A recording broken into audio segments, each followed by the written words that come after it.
বিসমিল্লাহির রহমানির রহিম। শীতের সকাল। আজকে আসছি আমরা আমাদের জমিতে। দেখা যাক কি হয়। আবহাওয়া যে অবস্থা দেখে মনে হচ্ছে সম্পূর্ণ শীতের সকাল। আবহাওয়াতে কিচ্ছুই দেখা যাচ্ছে না এবং সূর্যটাকে আমরা জুম করে কাছে নিয়ে আসছি। ওকে, এটা হচ্ছে ডিপ কল, পানি পড়তেছে এবং জমিতে সেচ কাজ শুরু হয়ে গেছে। জমিতে বিস্তীর্ণ মাঠ জুড়ে ধান লাগানো হয়েছে।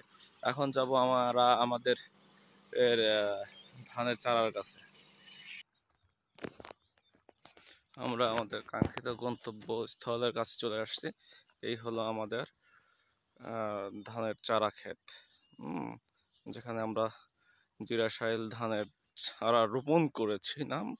মানে বীজতলায় চারা যেটাকে বলা হয়, বীজ ধানের বীজ ফেলছিলাম, সেখান থেকে একটা চারা। তো এই চারায় আজকে আমাদের জমিতে রোপণ করা হবে। সবুজ, অধিক সবুজতর সবুজ। দেখা যাক লাগানোর পরে কি ফলাফলটা আসে। এবার নতুন হিসেবে আবাদে নামলাম, দেখা যাক কি হয়। ইনশাল্লাহ আপনারা আমাদের জন্য সবাই দোয়া করবেন। এবং এই যে পাশে যে মাঠ, এই মাঠে আমাদের এবারকার আবাদের চারা রোপণ করা মানে প্রস্তুতি সবকিছু সম্পূর্ণ করেছি।